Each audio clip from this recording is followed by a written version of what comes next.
거룩하신 하나님 경배합니다. 찬양합니다. 예배합니다.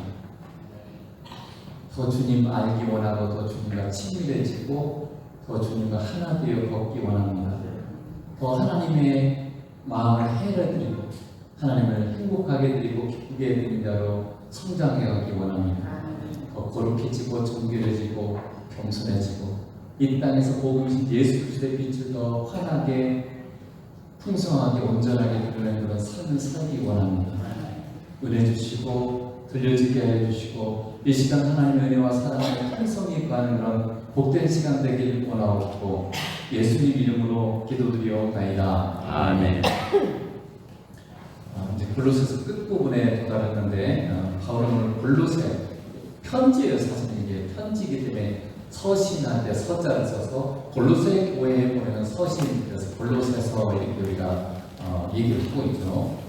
그래서 이 골로새 교회에 보내는 편지의 마지막에 몇 가지 부탁을 하고 있어요. 끝부분인데, 그래서 이 부탁을 통해서 오늘 이 시대를 사는 우리 성도들이, 우리 교회가 무엇에 집중해야 되는가, 그걸 우리가 살펴보고, 그래서 하나님이 기뻐하는 건강한 교회, 거룩한 교회인지를 점검해보는 그런 시간이 됐으면 좋겠습니다. 첫째 우리가 생각해볼 것은 교회 간의 교제라. 우리 교회와 교회 사이, 여러분 교회와 교회 사이가 가까운가요? 우리 교회와 홍록교회, 제일교회, 성산중앙교회 이런 거 어떻습니까? 가까운 있는 교회 또 멀리는 영광대교회나 영광중앙교회나 그런 교회들과 어떤가 하는 거죠. 자, 오늘 사랑 15절에 보면 라오디게에 있는 형제들과 눈바와 그 여자의 집에 있는 교회의 문화라고 이렇게 지금 바울이 부탁을 하고 있죠. 그러니까 바울은 골로새에 있는 성도들에게 이렇게 부탁을 하는 거죠. 라오디게아에 있는 믿음의 형제들 그리고 이 믿음의 자매인 눈바에게 문안해라. 인사하는 서로 이렇게 인사를 주고받으라 이 말이죠. 그리고 눈바의 집에 모이는 교회, 이름은 다 알려지지 않았지만은 눈바라고 하는 여인은 리더인 것 같아요. 그 여인의 집에서 교회도 모였다는 거예요. 그 당시에는 이렇게 가정교회들이 많이 있었죠.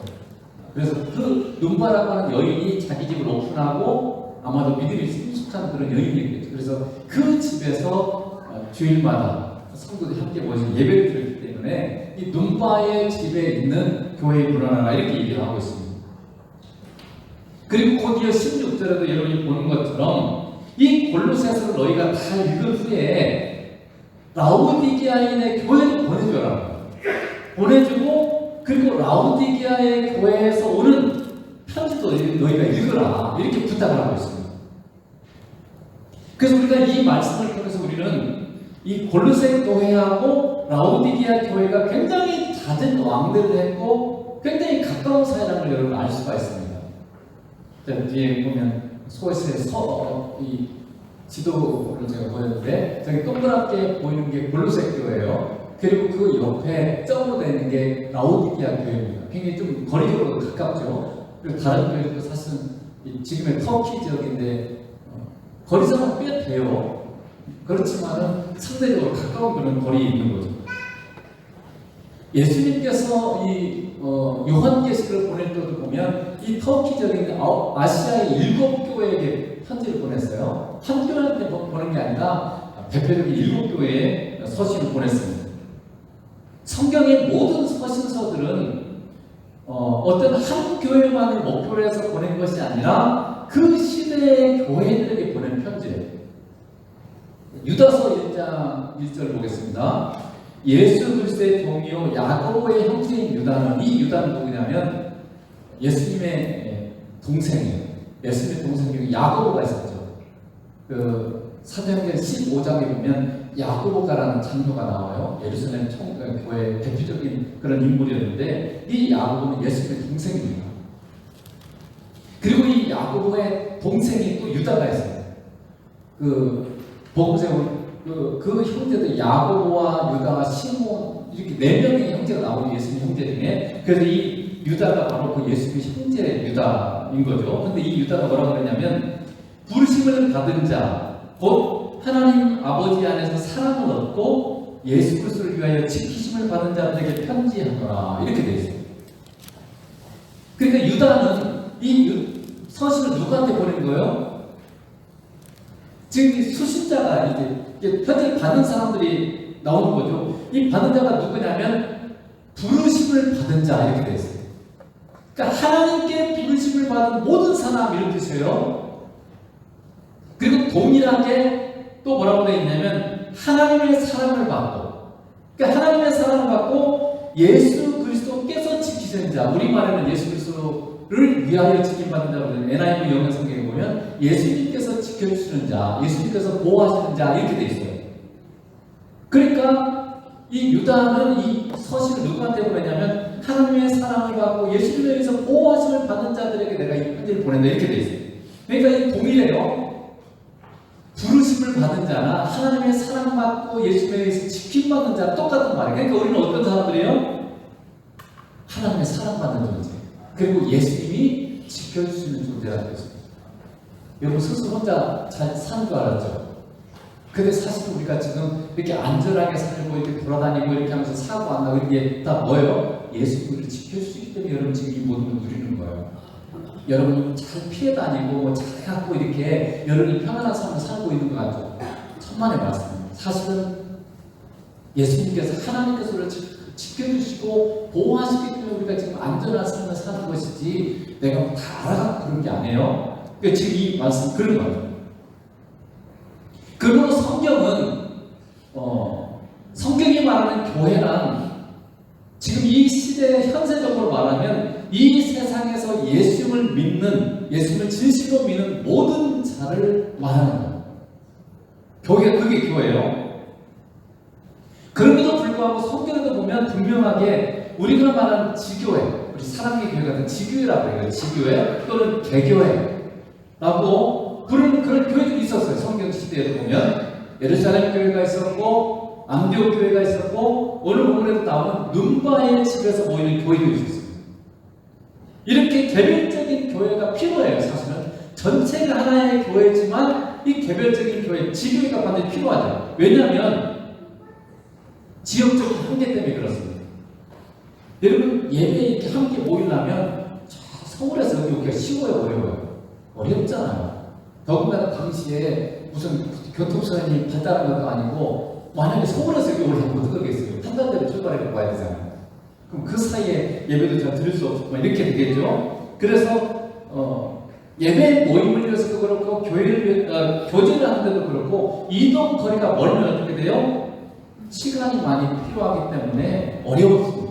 그래서 가까이 있는 믿는 자들의 모임이 필요해요. 그래서 그것을 지교회라고 하죠. 그래서 기본적으로 성도들은요, 가까이 있는 교회를 출석하는 것이 유익하면 저는 기본적으로 그렇게 생각해요. 만약에 광주에서만 와도 그런 분들이 대부분 어떻게 했어요? 주일 예배 지키기 쉽잖아요. 그것만. 수요 예배는 그냥 당연히 참여도 못하겠고 다른 어떤 모임들을 하기 굉장히 어려워요. 거리가 멀면요. 그만큼 시간과 여러 가지 한계가 있기 때문에 그래요. 그래서 멀다 보면 공적인 예배도 힘들고 성도 간의 또 모임, 성도 간의 교제가 굉장히 중요해요. 성도 간에 돌보고 도와주고 사귀고 그게 굉장히 중요한 교회 요소예요. 신앙의 요소이기도 하고 근데 거리가 멀면 어떻게 되겠어요? 그게 많이 제약이 돼요. 교회는 하나님의 가족 공동체예요. 하나님의 가족이에요. 우리가. 여러분 우리는 하나님의 다 자녀잖아요. 여러분도 하나님의 자녀고 저도 하나님의 자녀. 우리는 어떻게 해요? 그래서 하나님 한 아버지를 모신 하나님의 가족들이에요. 영원한 가족. 이 세상 육신의 가족은 이 세상을 떠나면 더 이상 가족이 아니에요. 여러분이 아무리 자녀를 사랑하고 부모를 사랑해도요 예수님 안 믿으면 더 이상 가족이 아니에요. 잠시 하나님께서 이 땅에서 우리에게 허락하신 그림자와 같은 모형 가족이에요. 진짜 가족은 누구예요? 하나님 믿는 사람. 예수를 믿는 사람만 진정한 가족이에요. 왜냐하면 우리가 영원히 함께 살게 될 것이기 때문에 그렇습니다. 그래서 하나님의 교회는 가족 공동체이기 때문에 서로 섬기고 사랑하고 돌보는 그런 공동체예요. 그렇기 때문에 가족, 세상에 적어도 육신의 가족 관계 이상의 그런 섬김과 돌봄과 사랑의 교제를 하는 것이 바로 하나님의 뜻이고 계획이에요. 하나님의 교회는 그만큼 가깝고 그만큼 많이 서로를 알아가고 돌보고 함께하는 그런 교제가 있어요. 그래서 사귐이라고. 예수 그리스도 안에서 함께하는 이 사귐. 여러분 가족과는 어떻습니까? 누가 한 사람 아프면 얼마나 많이 돌보고 애쓰고 많이 그렇습니까? 그런데 성도가 아플 때는 여러분 그렇게 하나요? 별로 관심이 우리가 없는 경우가 많죠. 물론 기도는 하고 이렇게 하지만, 그러니까 하나님의 지금 계획, 하나님의 마음과 이 시대의 교회가 굉장히 거리가 멀다는 걸 여러분 알아야 돼요. 하나님이 원하시는 교회의 실상 모습과 모델과 지금 이 시대의 교회는 굉장히 사실 벽이 있어요. 그래서 하나님이 원하시는 그 방향을 우리가 계속 전진해 나가요. 그렇지 못한 교회는 뭐 비판하라는 것이 아니라 우리 현실의 모습이고 나의 모습이니까 그 모습에서 하나님이 원하시는 그런 교회 모습을 계속 성장해 가야 되죠. 지향점이 거기인 거예요. 두 번째는 우리가 개교회가 이 지교회가 필요한 교제의 한계 때문에 그렇습니다. 교회는 주님 안에서 함께하는 이 사귐의 공동체예요.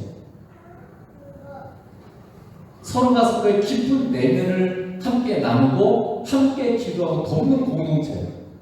그렇기 때문에 계속 돌보고 이끌 그런 어떤 목회자도 필요하고 성도들 간에도 서로 굉장히 끈끈한 관계와 교제가 있어야 돼요. 근데 성도 간의 거리가 멀면 어떻게 되겠어요? 그런 관계와 교제를 맺기가 굉장히 힘들어지겠죠. 중대교회를 다니는 중대교회 그러면 요즘은 보통 1000명 이상 이런 교회들을 얘기해요. 이 중대교회들을 다니는 성도들의 얘기를 들어봐도요, 몇만 명 모이면 많이 할 것 같죠. 그렇게 큰 교회를 다녀도 어차피 관계와 교제를 하는 사람은요, 몇백 명 수준 이내에서 한답니다. 심지어 어떤 교회가 너무 크니까 목사님, 장로님이 하도 많으면 장로님 이름도 모른다며. 그러니까 그만큼 많다고 해서 많은 사람과 교제할 수 있는 게 아니에요. 그래서 아무리 많은 교회를 다녀도 결국은 내가 교제권은요, 몇백 명 넘어가기 힘들어요. 더군다나 깊은 교제를 하는 관계는요, 굉장히 적을 수밖에 없습니다. 그래서 현실적으로 이 지교회, 어떻게 보면요, 큰 교회보다는 이 소형 교회들이 굉장히 하나님이 원하시는 교회 형태예요. 서로가 서로 잘 알게 되고, 적으니까 사람 많지 않으니까 서로를 잘 알게 되고, 서로 깊은 교제를 하면서 서로의 그런 아픔과 이런 모든 것을 알면서 서로 함께 도와주고 섬기고 서로 기도해주고, 이게 아름다운 하나님이 원하시는 그런 교회 형태라는 거죠. 그럼에도 불구하고 하나님께서 돌보시는 교회는 지교회가 아니라 모든 믿는 자들의 모임을 말합니다. 지교회의 한계성 때문에 여러분 우리 사랑이가 아무리 잘해도 열방을 복음할 수 있어요? 북한, 러시아, 세계의 수많은 나라들인데 우리 교회가 혼자 잘한다고 그렇게 되겠어요? 물론 기도로는 할 수 있겠지만 기도만 갖고 되는 게 아니라 누군가는 가서 또 실제로 가서 전하는 사람도 있어야 돼. 그렇잖아요. 그래서 지교회는 한계가 있다는 거죠. 그렇기 때문에 하나님의 뜻을 이루는데 이 지교회는 한계가 있어요. 그렇기 때문에 우리는 적어도 이 교회의 범주를 사랑의 교회라는 지교회에 묶여서는 안 되고 열방의 교회까지 넓혀야 해요. 여러분의 교회의 개념을. 예수님을 믿고 주님을 따르는 성도들이 모이는 모든 교회가 건강해지고 하나님이 기뻐하는 교회가 되도록 여러분이 관심도 갖고 기도하고 이렇게 해야 된다는 거죠. 이 열방의 모든 이 교회 문제는 사실 우리가 다 연결이 돼 있어요. 예를 들면 지금 관심이 많이 있고 10월 27일 다음 주에 이제 서울에서 이 차별금지법을 반대하는 그런 집회 겸 예배를 하게 되는데, 이 차별금지법이 통과되면 어떤 교회만 문제가 되는 게 아니에요. 모든 교회가 힘들게 되고 우리나라에 있는 모든 교회와 또 우리 교회도 영향을 받게 돼 있습니다. 예수님만이 구원의 통로다. 예수님을 통해서만 구원받는다는 이 놀라운 복음의 선포가 여러분 차별금지법이 이게 통과되면요 말할 수 없어요. 말하면 벌금 물어요. 말할 때마다 벌금 물어요. 최소 금액이 얼마 돼? 벌금이 500만 원. 적어도 3천만 원. 한 번 말할 때만 3천만 원. 근데 여러분 만약에 그래서 이게 되면 어떤 아무리 서울에 대형교회 뭐 예를 들면 몇십억이 있어도요. 그렇게 100명, 1000명이 막 그걸 소송을 걸어보면 어떻게 되겠어요? 3천만 원씩. 그것도 누적돼요. 또 한 번 더 걸면 또 한 번 들어가고 또 한 번 더 걸면 또 3천 또 줘야 돼요. 모든 교회들이 다 망하게 돼 있어요. 심각한 문제예요. 근데 이 차별금지법은 원고가 소송을 거는 사람이에요. 재판을 거는 사람인데 내가 차별을 받았다고 느낍니다. 이러면 그게 성립이 되는 거예요. 그래서 차별을 내가 받아 느낍니다. 그러면 교회가 뭐 어떻게 돼요? 난 차별하지 않았다는 걸 증명해야 돼요. 어떻게 증명하겠어요? 굉장히 어려워요. 그래서 법률 전문가들이 뭐라고 말하냐면 그렇게 되면 100% 처벌받을 가능성이 있다는 거예요. 무조건. 지금도 여러분 그 성적 수치심리가 남성과 여성 사이에 좀 굉장히 이게 어렵잖아요. 만약에 여성이 남성 여성 했는데 내가 성적 수치감을 느꼈다 이렇게 느껴서 예를 들면 신고해버리잖아요. 그럼 어떻게 되면 남자가 그걸 증명해야 돼요. 내가 이 여인이 어떤 것도 하지 않은 걸 증명해야 돼요. 근데 뭐를 증명해요? 어떤 예를 들면 정말 CCTV를 이게 다 촬영해 놓지 않으면 증명할 길이 없어요. 그럼 어떻게 해요? 처벌을 받아요. 굉장히 힘든 거죠. 제가 이 차별금지법을 이렇게 가만히 생각해보면서 주님만을 생각해보니까요. 정말 사단의 전략이더라고요. 이게 전략인데 제가 깊이 계속 생각해보면 나중에 어떻게 되냐면 우리의 모든 자유를 박탈당합니다. 거기까지 생각하지 않았을지 모르지만 단순히 동성애뿐 아니에요. 이 차별은 성적 차별만 아니라 모든 차별을 말해요. 내가 예를 들면 누구한테 옳은 말을 해도 그건 차별이 될 수 있어요. 그 사람 나를 차별했다. 이러면 여러분이 누구를 사랑해서 어떤 좋은 말을 하려고 해도 그 말을 할 수 없습니다. 그 사람이 난 차별당했다 이러면 여러분 그것 때문에 처벌받아요. 심지어 미국 같은 데서는 가족, 그러니까 부모가 자녀의 부양권도 가져가 버려요. 이 차별했다고 얘기하는 거예요. 그래서 하나님이 우리에게 준 이 자유를, 이 차별의 모든 자유를 다 박탈하게 되고, 그러니까 어떻게 되죠? 하나님과 사람의 교제, 사람과 사람 간의 모든 교제도 다 끊어져요. 지금도 그렇잖아요. 남녀 간에 이런 성적 수치 이런 것 때문에 될 수 있으면 안 만나고 안 부딪히려고 그래요. 왜냐면 조금만 잘못하면 그것 때문에 처벌받을 수 있어요. 신고하면 처벌받잖아요. 그러니까 될 수 있으면 안 만나고 될 수 있으면 접촉을 안 해야 돼요. 그게 굉장히 이 시대의 흐름이잖아요. 근데 만약에 이 차별금지법이 통과되면 그렇게 되는 거예요. 이 사람이 만약에 저 사람이 어떤 말을 하든 어떤 걸 해도 조금만 뭐가 걸려서 만약에 나 지금 차별을 느꼈다 이렇게 신고해버리면 그 사람은 그것 때문에 처벌받아요. 그리고 어떻게 돼? 그 다음부터 사람 안 만나요. 말을 안 해요. 이렇게 되는 굉장히 이게 정말 모든 인간관계를 파괴해버리는 엄청난 위험한 법이더라고요. 근데 이 법을 어디까지 가냐면 이게 헌법 위에다 뒀어요. 헌법에서 말하는 것보다 더 위에 둬서 이 법을 시행하면 이 법을 어기면 모든 법을 다 바꾸고 막 이렇게까지 지금 해놨어요. 굉장히 위험한 사단으로부터 나온 아이디어를 갖고 마지막 시대를 향해서 치닫고 모든 관계를 파괴하고 다 무너뜨리려는 사단의 전략으로부터 나온 게 것이고, 이게 미국에서 굉장히 심각한 상태, 유엔이 이걸 또 전체 세계가 모두 이 법을 시행하도록 지금 권고하고 강력하게 권고하고 있습니다. 근데 사람의 아이디어가 아니에요. 하나님께서 사단이 지금 마지막 시대에 이 모든 교회를 말살하고 복음이 증거되지 못하게 하고 모든 사람 관계를 파괴하려는 그런 이 사단의 전략이 여기에 들어가 있거든요. 그래서 여러분이 기도를 많이 하는데 특별히 사단을 결박해요. 사단의 이 괴계를 예수 그리스도를 결박합니다. 사단의 모든 괴계는 무너질지어다. 왜냐하면 잘못하면 우리가 사람하고 싸워요. 그걸 차별금지법을 통과시키는 사람, 반대로 사람끼리 막 서로 싸우면 이게 편과 유의 싸움이 아니거든요. 그 위에 상위의 영적인 존재들을 우리가 묶어야 예수 그리스도의 이름으로 결박하고, 이 무너지도록 여러분이 기도의 초점을 거기다 맞춰야 돼요. 귀신 들린 사람한테 예수님이 귀신아 나오라고 해서 사람 찌그러지지 않잖아요. 정확한 대상이 누군가 여러분이 알아야 됩니다. 그래서 우리가 기도를 할 때도 물론 이 차별도 앞장서는 사상의 무덤 이런 사람이 악의 도구가 아니라 선한 도구로 쓰임받을 수 있는 그런 은혜를 베풀어 주도록 우리가 기도해야 되겠죠. 그러면서 우리가 정말 대적해야 될 것은 사단입니다. 사단을 대적하라, 마귀를 대적하라 그래서 성기 야고보서 보면 그래서 여러분이 이러한 것들이 통과되지 않죠.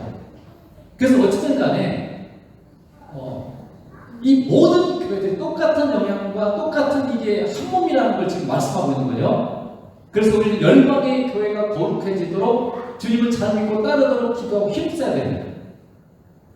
진정한 예수를 믿는 모든 지교회들이 하나님의 은혜와 사랑 안에서 성령 충만해서 계속해서 성장하고 주님 오실 때까지 진리의 기둥과 토로서의 역할을 잘할 수 있도록 협력해야 돼요. 다른 교회는 어렵고 힘든데 우리 교회는 문제없으면 우리가 괜찮다고 생각하는 그런 개인주의에서 벗어나야 돼요. 왜냐하면 지금 교회가 한 몸이기 때문에 그래요. 개교회주의가 아니라 사실 전체 교회가 하나이기 때문에 다른 교회에 대한 기도, 다른 교회에 대한 관심, 그래서 서로 간의 교제가 굉장히 중요하다는 거죠. 고린도후서 8장 10절에서 이렇게 말씀합니다. 이제 너희의 넉넉한 것으로 그들의 부족한 것을 보충함은 후에 그들의 넉넉한 것으로 너희의 부족한 것을 보충하여 균등하게 하려 함이라. 이 고린도후서는 바울이 고린도 교회에게 이렇게 연보를 헌금을 요청을 했어요. 예루살렘 교회가 지금 어려움을 당하고 있으니까 너희 풍족한 중에 조금 이렇게 헌금을 해라 이렇게 부탁을 했어요. 그러면 너희가 어려울 때 또 예루살렘 교회가 다른 교회가 너희를 위해서 헌금하고 이렇게 우리가 서로가 서로 이렇게 돕는 균등하게 서로 평등하고 하나님 은혜 안에서 이렇게 공평한 그런 삶을 우리가 살 수 있는 거 아니냐. 그런데 뭐라고 예수님께서도 하늘 보좌를 버리시고 부유한 자로서 가난하게 되시면 가난한 우리를 어떻게 해요? 부유하게 하기 위해서 그렇다. 예수님이 이 땅에 오시면요 가난한 우리를 부유하게 하시기 위해서 그렇다. 그분의 나누심 때문에 우리가 부유하게 된 거예요. 그러니까 예수님을 따르는 우리도 똑같이 어떻게 해요? 나눔의 공동체가 되는 거죠. 그래서 교회는 서로 돕는 하나님의 사랑의 공동체임을 선포하고 있는 거예요.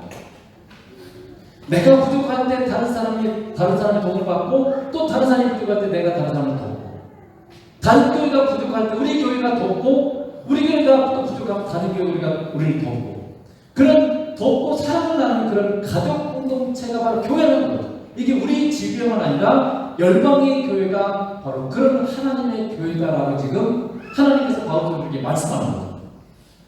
그러면 어떻게 해요? 그만큼 다른 교회들과 교제도 많고 서로 긴밀해져야 됩니다. 첫째는 우리 교회 안에 성도 간의 깊은 교제 나눔과 만남이 마음을 터놓고 정말 얘기할 수 있는 그런 관계들, 그런 교제가 있어요. 그런데 이 시대 너무 바빠요. 모이기가 힘들어요. 너무 일을 많이 해가지고 만날 수가 없어요. 교제하기가 어려워요. 그러니까 언제 마음을 나눌 수 있는 시간이 없어요. 여러분 안 그런가요? 너무 바빠요. 내 기쁜 내면, 내 삶을 지적한 문제 이런 것들을 함께 얘기하고 함께 서로 돕고 기도하고 이렇게 해야 되는데 너무 바빠서 그럴 시간이 없어요. 이게 마지막 시대 교회의 정말 큰 문제입니다. 김동호 목사님이 부산에 동안교회를 신고하던 시절에 그런 간증을 그분의 책에 한 적이 있어요. 그분의 교회를 건축해야 되는데 몇십억을 들여서 건축해야 되는 그런 상황이었는데 그때 옆에 교회에 작은 교회인데 건축에 어려움이 있고 돈이 헌금이 부족해서 어렵다는 그런 얘기를 듣고 그 안에 감동이 됐어요. 우리 교회를 건축하게 되면 먼저 하나님이 네 교회 건축하게 되면 먼저 저 교회를 건축해줘라 이런 감동이 왔어요. 그래서 장로들과 이렇게 당일해서 그렇게 다른 교회를 먼저 돕고 건축을 돕기로 그렇게 결의를 하고 실제로 도와줬습니다. 그래서 다른 교회를 먼저 건축해주고 그리고 이 교회가 지금 하나님이 넘치도록 보호주셔서 이 교회도 아름답게 건축할 수 있고 그렇게 하셨다는 거예요. 여러분 이 시대의 교회는 나를 말해요. 내가 지금 하나님이 뜻하시는 대로 지금 그렇게 우리가 사랑하고 깊이 교제하고 있을까요? 여러분은 다른 데는 뭘로 들어도 우리 교회 안에서만이라도 성도끼리 정말 여러분 깊이 교제하고 있습니까? 네, 깊은 내면 인생의 고민거리, 어려움들 이런 걸 가지고 여러분 기도 부탁하고 함께 나누고 이런 여러분 교제가 있나요? 그게 하나님의 교회의 모습이라는 거죠. 그 범주를 우리 사랑의 교회만에 더 많이 넓고 다른 교회들까지 이게 지금 하나님의 뜻이라는 거예요. 여러분이 생각하는 이 교회의 범주가 하나님이 말씀하신 그 범위까지 도달하고 그렇게 기도하고 우리가 그렇게 협력하고 교제하고 있을까요? 다른 교회, 어려운 교회들 이름 들으면 거기에 우리가 도와줘야 되겠다. 이런 마음이 있을까요? 제가 이번에 이 희망 나누기 우리 주보에도 써놨는데 감사한 마음이 들더라고요. 이번에도 이제 아프리카의 선교사들이 함께 모여서 선교 대회를 하는데 그 아프리카의 연약한 선교사들이 모여서 하는데 거기에 우리 희망 나누기 기금에서 이번에도 100만 원을 지원했습니다. 나눔했습니다. 정말 많은 금액은 아니에요. 적은 금액이지만 평상시 조금씩 이렇게 성도들이 모아는 것을 정말 어려울 때 도울 수 있다는 거. 나눌 수 있다는 이게 얼마나 감사한 일인지 몰라요. 이게 준비되어 있으니까 나눌 수 있잖아요. 갑자기 하라고 내가 돈이 어디 있어요? 우리가 없잖아요. 돕고 싶어도 못 돕잖아요. 근데 이 희망 나눔기는 뭐예요? 평상시 조금씩 10,000원, 20,000원 난 이렇게 조금씩 이렇게 여기다 넣으면 이게 모아지죠. 그래서 암에 걸린 선교사, 아내나 선교사를 수술할 때도 더 돕기도 하고 요번에 동남아시아의 태풍 때문에 엄청난 이 피해가 나죠. 그때도 이 두 군데를 이렇게 50만 원씩 이렇게 희망 나눔에서 나누기도 하고 정말 그래서 우리가 적은 사람이 돈 없는 사람이지만 이 적은 사람이 조금씩 좀 모아서 이걸 가지고 하나님이 기뻐하는 것을 격려할 수 있고 희망을 줄 수 있고 하나님의 도우십니다. 주님이 도우신다는 그런 어떤 격려할 수 있도록 이렇게 도울 수 있는 게 너무 감사합니다. 하나님이 우리 교회들이 그렇게 하기를 원하신다는 거예요. 함께 나누고 함께 돌보고 함께 기도하고 그들의 문제가 내 문제. 그때 하나님 우리가 한 몸이잖아요. 그러니까 어떤 선교사가 당한 그 문제 어려움이 나의 문제인 거예요. 그 사람 그래 그냥 멀리서 그냥 그 사람 그런 게 있지 이게 아니고 그 사람 내 문제인 거예요. 내 가족의 문제잖아요. 지금 하나의 우리가 몸이 한 가족이니까 하나님 우리가 그렇게 받아들이기를 원하서 그렇게 살기를 원하서 그래서 여러분 우리가 지금 그러고 있는가 여러분 삶이 어떤가 거기까지가 성장해야 된다. 그래서 우리와 달리 하나님은 열방의 모든 믿는 자들 한 몸으로 보시고 계시고 예수님은 우리 교회만 아니라 열방의 모든 믿는 자들의 머리시며 열방의 모든 믿는 자를 보호하시고 사랑하십니다. 예수님이 사랑하시는데 나는 사랑하면 되겠어요? 우리는 예수님을 따르는 사람이 우리는 예수님의 몸이고 예수님의 제자잖아요. 그러니까 예수님이 열방의 교회를 더 사랑하는데 나는 사랑 안 하고 관심 없으면 안 되잖아요. 그래서 여러분이 정말 내가 예수님을 잘 믿는다고 하는 것은 지금 하나님께서 바울을 통해서 말씀하셨죠. 열방의 교회를 하면 하나님의 마음, 주님의 마음을 가지고 그들 나의 몸으로 여기고 함께 내가 할 수 있는 최선을 다해서 함께 기도하고 교제하고 돕고 이렇게 하는 그런 삶을 사시기를 주님으로 축복합니다. 열방의 교회를 사랑하고 도우라고 오늘 하나님 바울을 통해서 우리에게 부탁하고 있는 마지막 부탁이죠. 두 번째는 성경을 읽으라는 거예요. 자, 사장신들이 있죠. 이 편지를 너희에게서 읽은 후에 라오디게아인의 교회에서도 읽게 하고 또 라오디게아로부터 오는 편지를 너희도 읽으라.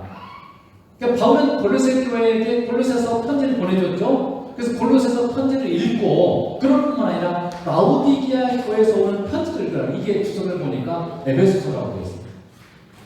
에베소 교회에 보냈던 편지가 에베소가 꽤나 떨어져 있었지만 이게 그 주변의 교회들이 다 그걸 읽고 있어요. 돌려보고 있어요. 그걸 복사도 하고 이렇게 해가지고 이렇게 서로 돌려보고 있는 그런 상황이라는 거예요. 그러니까 이게 이 아시아 7교회들이 가까운 교회들이 그 지역에 꽤나 멀리 떨어져서 그걸 서신서를 서로 주고받는 성경을 주고받는 그런 관계였다는 거예요. 오늘 주님과 일상에서의 사귐그래도 우리 오윤희 성도님이 간증한 글이 나오죠. 구약 성경을 읽으면서 굉장히 큰 은혜를 받았다는 거죠. 우리를 향하신 하나님의 뜨거운 사랑을 느꼈다고 고백을 하고 있습니다. 현재 우리 김홍자 씨는 아들인 현재하고 제가 교제를 해보면은 현재도 성경을 읽으면서 굉장히 많은 은혜를 받고 있어요. 너무 감사해요. 너무 많이 성장하고 있어요. 은혜가 굉장히 충만해요. 성경은 하나님이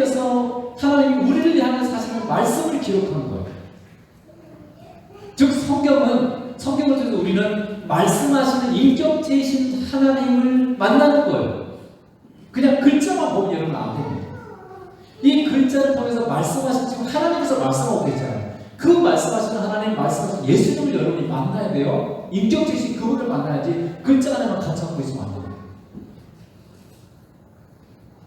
우리는 성경을 통해서 하나님의 마음을 읽어야 돼요. 하나님의 마음이 어떤지, 그분의 의주, 계획, 뜻, 그리고 그분의 심정이 어떤지 여러분 대면해야 돼요. 글 속에서 말씀하신 인격적인 하나님을 만나면서 이 시대를 향한 하나님의 심정이 뭘까? 나를 바라보시는 하나님의 심정은 어떠실까?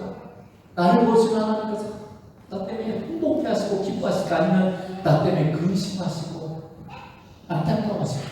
여러분 어떨까요?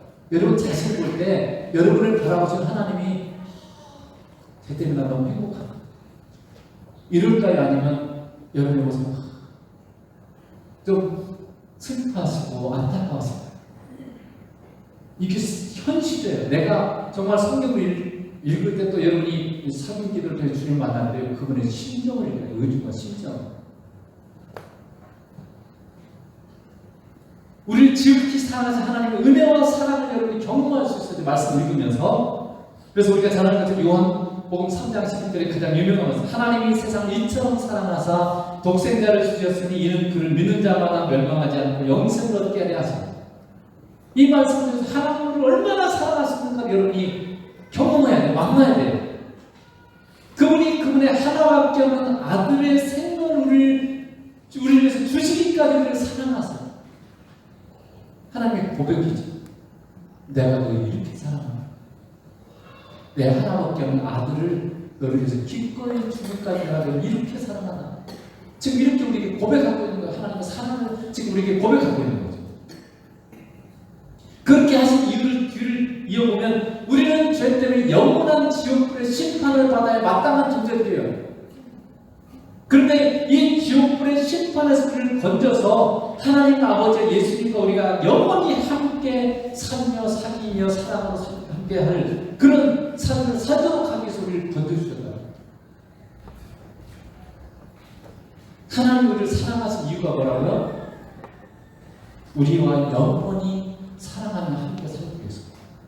영생이 뭔지 아세요? 영생은 별다른 게 아니에요. 영생은 하나님과 예수님 안에 있습니다.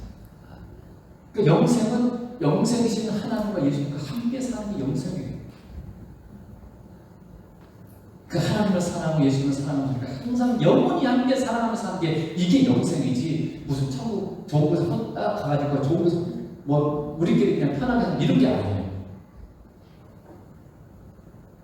그리고 여러분 예수를 잘 믿는다고 하는 것은 다름이 아니라 하나님 우리 아버지와 주 예수 그리스도를 사랑하여 날마다 그분과 친밀히 사귀며 동행하는 거예요. 이게 지금 예수님을 잘 믿는 거예요.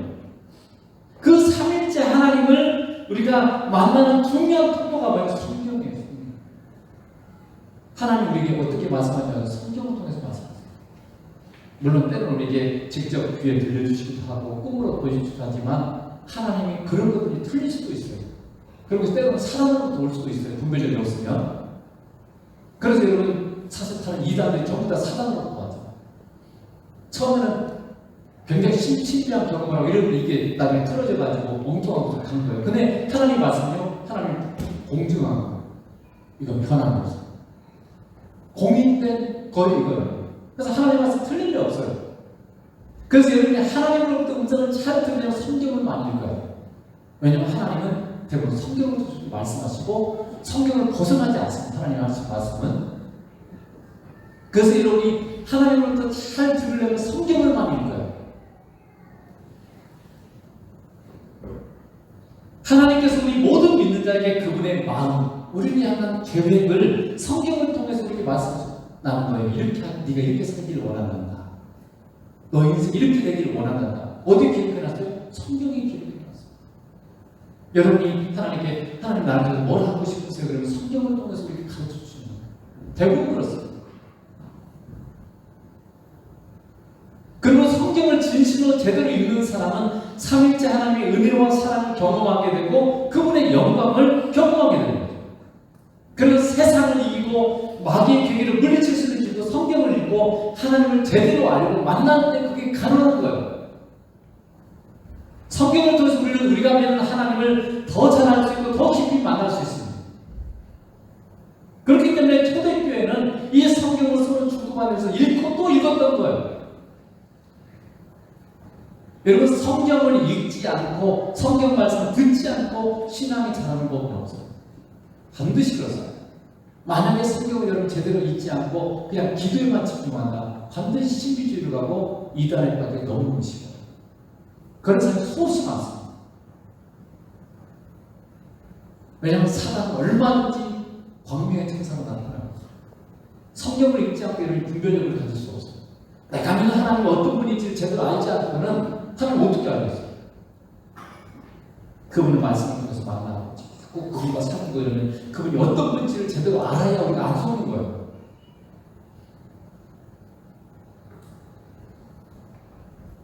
성경을 읽지 않은 우리가 믿는 하나님이, 우리가 믿는 예수님이, 우리가 믿는 성령님이 어떤 분인지를 알 수가 없기 때문에 제대로 만날 수도 없는 거예요. 내 방식대로. 그게 뭐예요? 토속 종교죠. 내 방식대로 하나님을 내가 규정해봐요. 하나님 이래야 돼, 저래야 돼, 예수님 이래야 돼, 저래야 돼. 그런 하나님 안 믿어. 내 방식이죠. 성경의 그분이 누구신지 그분이 드러내 주셨어요. 우리는 내 방식으로 믿는 것이 아니라 하나님이 말씀하신 그 하나님을 믿는 거고, 예수님이 말씀하신 그 예수님을 믿는 거지, 내 마음대로 믿는 거 아니에요. 그건 잘못된 신앙입니다. 그러니 여러분 생각해보세요. 예수님 믿는데 성경 한번 안 읽는다. 여러분 성경 읽도 한번 해봤어요? 수십 년간 예수님 믿고 교회 다니는데 하나님이 그토록 우리에게 중요하다고 기록된 성경 한 번도 안 읽고 삽니다. 그게 제대로 된 신앙이 맞을까요? 적어도 여러분 1년에 성경 1독을 목표로 한번 해보고 살아보세요. 매년 한 번씩은 내가 읽어봐요. 그것도 어렵다면 신약 성경을 내가 신약 성경만 내가 1년에 4독을 한번 해보고 4번 읽어야 되겠다. 신약 성경이 422장이에요. 그러면 한 장씩 읽으면 422일이건 1년이 넘겠죠. 근데 여러분 하루에 뭐 4장씩만 읽어도 어떻게 되겠어요? 100일이면 읽어요. 그럼 360일은 3번 읽을 수 있잖아요. 하루에 4장씩만 읽어. 4장씩은 그렇게 어려운 게 아니에요. 요즘은 너무 많은 도구들 있잖아요. 통독 이게 소리 1.5배속, 1.2배속 좀 약간 그래 빠른 속도로 읽어주고 여러분 들으면서 눈으로 봐보세요. 그러면 넘어가는 게 쉬워요. 너무 하나 다 알려고 하지 말고 그냥 들리는 대로 믿음으로 들으세요. 들리는 대로. 근데 자꾸 읽다 보면 뭔가 더 들어와요. 읽을수록 더 들어와요. 그것도 어려면 로마서부터 히브리서까지 바울 서신을 한번 10도 정도를 여러분 목표로 올해 한번 그렇게 해봐야 되겠다. 이런 여러분 목표에서 한번 읽어보세요. 누가복음 24장 27절에 이렇게 되죠. 이에 모세와 모든 선자의 글로 시작하여 모든 성경의 쓴과 자기에 관한 것을 자세히 설명하시다. 예수님께서요 엠마오로 가는 두 제자를 만나서 그분이 그 두 제자에게 예수님에 대해서 기록한 성경을 다 설명해 줬어요. 그러니까 성경은 뭐라고요? 나에 대해서 기록한 거다. 예수님이 이렇게 말씀하셨어요. 그러니까 여러분이 성경을 읽으면 누구를 만나야 돼요? 예수님을 만나야 돼요. 글자만 읽으면 여러분 제대로 못 읽어요. 성경을 읽으면서 예수님을 만나요. 그래서 여러분 우리는 기도를 하면서 성경을 읽어야 돼요. 성령님 저를 도우셔서 말씀을 읽으면서 예수를 만나고 인격되신 그분을 만나고 하나님 아버지를 만나게 해주세요. 우리는 성경을 읽으면서 인격되신 삼일째 하나님을 여러분 만나고 사귀어야 되는 거예요. 그분의 음성, 그분이 나한테 하시는 말씀을 들려줘야 돼요. 그분이 내 앞에 계신데 지금 나한테 하시는 말씀. 그래서 하나님의 마음을 알게 되고 그 마음을 추구하고 해야 되는 사람이 되길 기도해야 돼요. 예수님께서 마가복음 20장 24절에 이렇게 말씀하셨어요. 예수께서 이르시되 너희가 성경도 하나님의 능력도 알지 못함으로 오해함이 아니냐. 영어 성경에 보면요 너희가 성경도 모르고 그렇기 때문에 하나님의 능력도 모르기 때문에 너희가 잘못된 거 아니냐. 잘못된 거. 사두개인들이 이렇게 질문을 예수님께 드렸어요. 우리가 부활하면 이렇게 했죠. 옛날에 고혈제도가 있었기 때문에 아들이 7명이었는데 첫째가 결혼했어요. 근데 첫째가 아이를 낳다가 죽었어요. 그래서 그 여자가 둘째가 됐는데 둘째도 죽었어요. 나중에 또 하나 다 죽었어요. 그러면 부활한다면 누구의 아내가 됩니까? 이렇게 질문을 던졌어요. 사도계인이. 굉장히 논리적으로 이게 부활은 합당하지 않다. 이걸 이제 증명하기 위해서 그렇게 얘기하는데, 근데 예수님께서 말씀하셨죠. 천국 가서 결혼하는 거 아니다. 하나님께는 모든 사람이 다 살아있다. 이렇게 얘기를 하면서 이 말씀하셨죠. 너희가 성경을 모르니까 지금 잘못한 거 아니냐, 오해한 거 아니냐, 이렇게 말씀하고 있는 거예요. 너희가 성경을 알지 못하기 때문에 하나님의 능력도 모르고 하나님의 사랑도 모르고 하나님에 대해서 너희가 모르기 때문에 잘못된 길로 가고 있다. 이렇게 말하고 있는 거예요. 우리도 마찬가지로 성경을 여러분이 제대로 읽지 않으면 하나님과 예수님에 대해서 제대로 알지 못하기 때문에 이단에 빠지고 잘못된 길로 가는 거예요. 누가 이단에 빠져요? 제가 아는 분들도 많이 이단에 빠졌어요. 왜요? 성경을 안 읽는 거예요. 진짜 예수님을 제대로 만나지 못하는 거예요. 교회는 다니는데 성경을 생각이 없어요. 여러분도 대부분 그렇지 않아요? 다른 거 하는 데는 바빠도 성경을 읽고 주님 만나는 데는 왜 이렇게 인식하는 거야? 그게 예수님 잘 믿는 걸까요? 성경 우리에게 뭐라고 하냐? 전심전력하여 너의 성장을 이루라. 그래야만 너와 내게 되는 자를 구원하라. 우리가 전심전력하는 게 뭐예요? 예수님 만나고 성경과 기도로 말씀하도록 예수님을 더 깊이 만나고 제대로 만나는 우리 전심전력 거기다 해야 힘을 어디다 써야 돼요? 세상 다른 것에 힘쓰지 마세요. 조금만 쓰세요. 그리고 진짜 우리가 힘을 많이 써야 되는 게 뭐냐면 말씀을 읽고 기도로 주님 만나고 하나님 아버지 만나는 힘을 더 써야 돼요. 그런데 모든 성도들이 너무 다른 데 시간을 많이 써요. 주님 만나고 하나님 만나는데 너무 시간을 인식하고 있어요. 먹고 살기 힘든가요? 그래서 하나님을 제대로 만나지 못하기 때문에 은혜도 없고 신앙이 성장하지도 못하고 그래서 잘못된 길로 자꾸 빠지게 되는 거죠. 여러분이 예수를 제대로 믿고 그리고 하나님을 기쁘시게 하는 신앙생활을 하고 싶다면 꼭 성경을 많이 읽고 매일 성경에 손을 떼지 마세요. 몇 장씩이라도 꼭 읽어서 내가 하루에 5장씩 읽어야 되겠다. 그럼 그냥 5장 계속 읽어서 적어도 신약 성경이라도 내가 수십 번 한번 읽어봐야 되겠다. 100번 한번 읽어봐야 되겠다. 목표를 한번 세워보세요. 왜 세상에서는 이것저것 되게 많이 쓰잖아요. 내가 몸무게를 몇 킬로 찾으려고 빼봐야 되겠다. 한다든지, 아니면 운동을 해봐야 되겠다. 아니면 뭐를 기사를 써야 되겠다. 자격증을 따야 되겠다. 내가 목표 많이 세우잖아요. 근데 왜 진짜 중요한 하나님을 만나고 하나님 제대로 아는 성경 있는 데는 목표를 안 세우세요? 진짜 중요해요. 우리가 성경을 통해서 주님을 제대로 만나는 그게 뭡니까? 제대로 사는 길이고 신앙의 성장하는 길이에요. 그래서 바울은 골로새 교회 성도들에게 마지막 부탁으로 성경을 읽으라. 이렇게 지금 부탁하고 있습니다. 그러면 이 말씀은 하나님께서 여러분에게 지금 부탁합니다.